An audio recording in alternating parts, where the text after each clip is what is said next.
Bienvenidos a nuestro primer capítulo de Derecharlas. En esta ocasión tenemos la grata presencia de la doctora Gisela Derpic, destacada docente, abogada, y bueno, el asunto el cual nos atañe ahora es un tema del cual todos estamos empapados, vinculados, nos relacionamos bastante, que es el tema de las IA. Y bueno, nos cuestionamos cuál es el uso que dan los estudiantes universitarios sobre la inteligencia artificial. Y para esto, qué mejor que resolver nuestras dudas, la doctora Gisela Derpic, que tiene largos años de trayectoria, experiencia profesional en docencia. Doctora, ¿cómo está? Hola Gustavo, estoy feliz de estar aquí y espero que sean muchos los que nos estén viendo, ya nos vamos a enterar. Así que sí, es un tema muy provocador el de la inteligencia artificial. A tus órdenes, pues, Pues ¿por dónde empezamos? Pues aprovechemos la gran experiencia que tiene y bueno, cuéntenos más o menos qué cambios usted ha notado a lo largo de estos años que usted da docencia. ¿Ha habido una mejoría? Tal vez no. ¿Qué pudo notar? Diferencias, ¿no? Brevemente yo voy a recordar que la educación tiene como finalidad en cualquiera de sus niveles preparar para la vida. Eso quiere decir que quien está en un proceso educativo tendría que mejorar su disposición y sus condiciones para encarar los problemas de la vida y darles solución. En el caso de las universidades esto tiene una particularidad, se relaciona con la formación profesional. Así que se supone que quienes ingresan a las aulas universitarias cuando acaban la licenciatura debieran estar en las mejores condiciones para ejercer la profesión en la que se acabaron de graduar. La pregunta que me haces es importante y es difícil de contestar porque la respuesta no es positiva ni es optimista. Yo he sido testigo de la debacle educativa que se define por una baja permanente de la calidad formativa de los bachilleres, tanto de colegios públicos como colegios privados, lo cual ha determinado que las universidades, en una posición de cómodo relajamiento, en lugar de actuar con proactividad, se adecuen a esa crisis y opten por también bajar sus objetivos y por lo tanto su nivel de calidad. Asistimos a un panorama desolador en el cual son centenares o miles los jóvenes que acaban las licenciaturas y luego no consiguen trabajo. Somos testigos de que el posgrado de mala calidad es un disfraz del desempleo. Así que cuando uno le pregunta a un licenciado, ¿y qué estás haciendo?, él, en lugar de decir estoy desempleado, dice un diplomado, una maestría, la segunda maestría, ahora voy a hacer el doctorado. Y esto está provocando que se invierta la pirámide formativa en el país y probablemente en el mundo, porque lo que debiera estar en la base, que son los obreros calificados, al medio los técnicos, y recién en la cúspide los posgraduados se ha invertido. Y tenemos una realidad en la que carecemos de mano de obra calificada, no abundan los técnicos y por el contrario hay una multitud de posgraduados que en definitiva no habían estado preparados para vivir porque acaban haciendo cualquier cosa para ganarse el pan de cada día. Por lo tanto, hay una situación mala que nos arrastra a los docentes que probablemente renunciamos a lo que no debiéramos renunciar, que es a ser los mejores docentes, porque sabemos que esto podría ocasionarnos problemas. Entonces, la respuesta es triste, y más triste considerando el contexto de innovación tecnológica en el que se inscribe esto que nos ha convocado, que es la inteligencia artificial. Claro. Y bueno, en realidad son respuestas que no nos gusta escuchar, ¿no? Son respuestas realistas y las realistas son concordantes con la verdad, verdad que en muchas ocasiones se niega. Y bien mencionaba usted, y es el asunto también que nos convoca aquí, la inteligencia artificial. Evidentemente, hace años atrás, la inteligencia artificial no jugaba un rol en la educación, pero hoy en día sí. ¿Usted qué pudo notar el uso que le dan los estudiantes en base a su experiencia con la inteligencia artificial? ¿Qué te parece si primero ponemos en duda lo de inteligencia? Yo el otro día la veía a la señora Giorgia Meloni, con quien no comulgo en todas sus ideas, pero me encantó lo que dijo sobre esto. Ella dice, no es pues artificial esta inteligencia, sino la humana. La única inteligencia que existe es la inteligencia humana y este es un medio, un recurso tecnológico que nosotros debiéramos apropiar. Hecho esta aclaración, habría que decir lo siguiente. Aquí se presenta una paradoja brutal entre la innovación tecnológica y sus aplicaciones, no solo con relación a esto que llamamos la IA, sino también con relación a otros recursos. ¿Quiénes son los que hacen la innovación tecnológica? Son los cerebritos, ¿no? Que probablemente ya no están en las universidades, sino en otro tipo de centros de producción de conocimiento. Y esa innovación tecnológica luego se convierte en un producto de consumo masivo y no redunda normalmente en el desarrollo de las potencialidades de la gente. Aquí habría que hacer un distingo entre las diferentes ciencias. Además, no es lo mismo hablar de estas aplicaciones en el terreno de las carreras vinculadas con las ciencias llamadas duras, las ciencias naturales y las exactas, que en el ámbito de las ciencias humanas, de las ciencias sociales, del propio derecho. En el primer caso se trabaja con números, el razonamiento predominante es el cuantitativo. En el otro caso es un razonamiento verbal. Son equivalentes, pero son distintos. Lo que en el ámbito primero puede resultar un poderoso auxiliar, y de hecho lo es, si no se aplica bien en el ámbito de las ciencias sociales, de las ciencias humanas, del derecho que hemos mencionado, puede convertirse en un chanchullo, que en lugar de ayudar a que quienes se están formando desarrollen sus capacidades, ayude precisamente a lo contrario. Y si por desgracia los profesores andan en la misma onda, encontraremos en la famosa IA otro factor de hundimiento de la calidad educativa. Entonces, a mí me parece que la inteligencia artificial, nombre con el que no estoy de acuerdo, reitero, es un poderoso auxiliar, no solo para la formación de los recursos humanos, sino para el desarrollo de la propia ciencia, del propio conocimiento, si es que se sabe acoplar de una manera adecuada a los procesos en los cuales se participa. Vaya.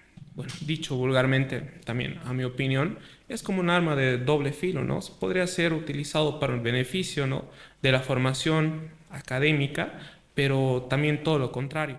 Está llevando una decadencia en la educación, sin duda alguna. Ya todo esto quiero llegar con la siguiente pregunta. Mire que hay colegios, universidades que tienen la tendencia y pretenden incluso prohibir el uso de las inteligencias artificiales. ¿Usted qué opinión tiene al respecto? Eso me llama pues a la risa. De algún modo se está manifestando el miedo a lo nuevo, que es natural, pero que no conduce a nada más que al fracaso. No se puede prohibir. Incluso gente que pretende prohibir la incorporación del celular, nada más que del celular dentro del proceso educativo, realmente es absurdo. No podemos desandar camino y volver al siglo XIX, al siglo XVIII.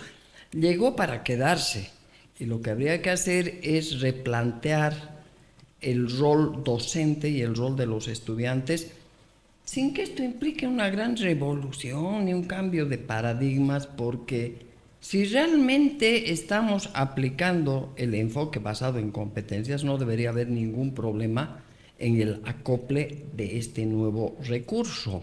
Yo voy a poner el ejemplo de la metodología de la investigación. Para que un estudiante logre una base teórica conceptual suficiente para su trabajo de investigación, tenía que ser un ratón de biblioteca de punta a canto. Tenía que buscar, para empezar, antes los libros, ¿no? Había que comprar, prestarse, fotocopiar libros y libros y libros. Ya con la red de internet esto ha cambiado. Uno entra a las bibliotecas virtuales o al buscador, a un buen buscador, y encuentra ahí los materiales. pero tiene que leerlos, tiene que sacar información, tiene que procesar esta información. Eso le obliga a ampliar su vocabulario. Gustavo, nuestros bachilleres tienen 280 palabras en su vocabulario. El castellano tiene 93.000. Se supone que un licenciado debería tener al menos 3.500. Qué lejos que estamos. Entonces, buscar el significado de las palabras, integrar los contenidos y bueno, determinar lo que se llama el estado del arte, que es el punto al que ha llegado la ciencia en cuanto al objeto de nuestra investigación. Y una vez hecho esto, se decanta en función de los objetivos investigativos ese contenido para lograr un marco teórico referencial. Pero por supuesto lo que tú dices es cierto. Yo puedo encargarle pues al chat GPT que me haga el marco teórico referencial.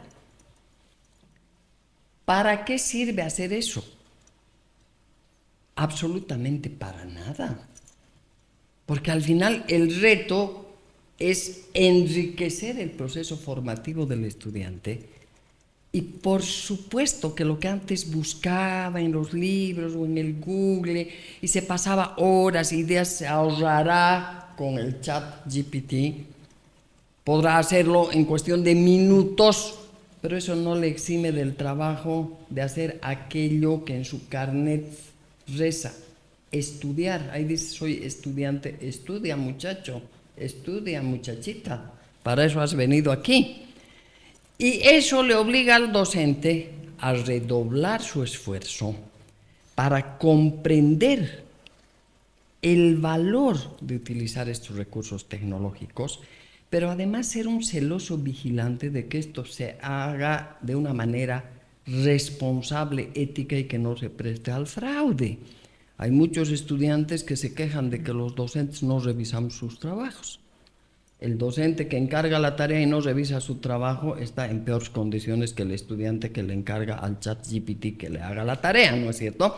Entonces, yo creo que de lo que se trata es, como venimos diciendo, del uso que se le da a este poderoso avance tecnológico, no tenerle miedo y entender que ese ahorro de tiempo debiera servir no para luego tirarse al sol a ver las nubes o en las noches las estrellas, sino también para, por propia cuenta, hacer lo que esta magia de la tecnología nos permite y es aprender por nuestra propia cuenta. Y ahora se nota algo terrible, que es esto de ahorrar tiempo está desplazando a la riqueza de la lectura. Y bueno, todo esto nos lleva a una pregunta. ¿Cuáles son los recaudos que hay que tomar? O sea, ¿cuáles son estos límites para tener un uso adecuado de la IA? ¿Cuáles son los límites éticos en concreto? A ver, yo creo que esa es una pregunta de fondo que requiere decir algo previamente. Un docente de hoy no puede dirigir su proceso formativo como lo hacía antes de la irrupción de este recurso tecnológico. Seguir haciendo lo mismo es propiciar que los estudiantes aprovechen la oportunidad de no hacer nada y derivar al chat o a cualquier otro recurso de inteligencia artificial el esfuerzo que debían poner. Entonces, el docente tiene que ser pertinente en la manera de desarrollar sus actividades para que los estudiantes aprendan, entre otras cosas, con la ayuda de la inteligencia artificial. Lo segundo es que el docente tiene que acercarse un poco a esto. Ahí probablemente haya un esfuerzo adicional. No es mentira lo que voy a decir. Cuando se puso la computadora ya de moda y en vigencia en las universidades, habían docentes que se escapaban de la docencia porque no querían aprender a manejar la computadora. Lo mismo ha pasado con la virtualización del proceso educativo. Ha habido profesionales que han abandonado la docencia porque no han sido capaces de ponerse a tono con el desafío de familiarizarse con el manejo de estas plataformas virtuales. Nosotros también tenemos que aprender a manejar, por lo menos saber cómo se maneja y replantear en función de esto el proceso docente. ¿Cuál es el límite ético? El límite ético es aquel que garantiza que no se cometan faltas contra la moral y delitos. Porque aquí vale la pena recordar que el fraude es un delito. Y que copiarse las tareas, plagiar a los autores o ponerle el nombre a algo que uno no ha hecho es la comisión de un delito. Y por lo tanto, hay mucha diferencia entre la incorporación necesaria e ineludible de este poderoso auxiliar y la comisión de un delito para desgracia del país, porque luego los ignorantes van a ostentar títulos y van a hacer las cosas que hacen, aunque esto ha venido sucediendo antes de la inteligencia artificial y para vergüenza nuestra en los llamados palacios de justicia lo podemos constatar todos los días. Esa es mi apreciación, querido Gustavo. Y bueno, ya para concluir, nos gustaría saber qué recomendaciones usted le puede dar a los estudiantes y docentes sobre esta temática de lo que acabamos de hablar. A ver, la primera recomendación es que no tengamos miedo de experimentar con estos recursos. Hay que no más atreverse a apretar los botoncitos, a entrar a un lugar, a buscar. Nos vamos a equivocar, pero siempre se puede ir atrás, no hay que tenerle miedo, ¿no? Lo segundo es que hay que hacer un homenaje al camino que hemos decidido seguir en nuestra vida el día que nos hemos inscrito a una universidad. Ese día hemos decidido ser trabajadores intelectuales y eso significa trabajar con la cabeza.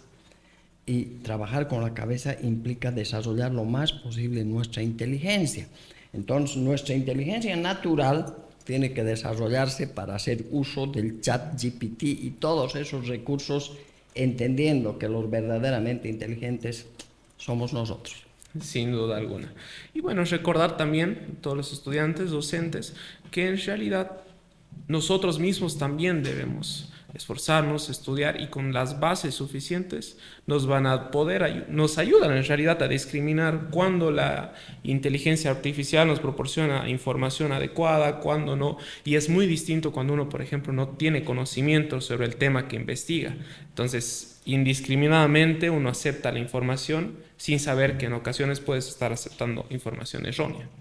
Ahí hay una cosita que creo que es vital remarcar de lo que tú estás diciendo. La tal inteligencia artificial se burla bastante bien. Comete unos terribles errores porque no tiene la base informativa necesaria y a veces es honesta y dice, de eso no tengo, pero a veces se inventa y el ignorante no sabe pues que se está inventando y puede ponerle su firma a cualquier disparate. Tienes toda la razón, hay que estar informado también para hacer un buen uso de esto. Y sí, bueno, hay que tomar bastante cautela y tener presente las recomendaciones de la doctora Gisela Delpig.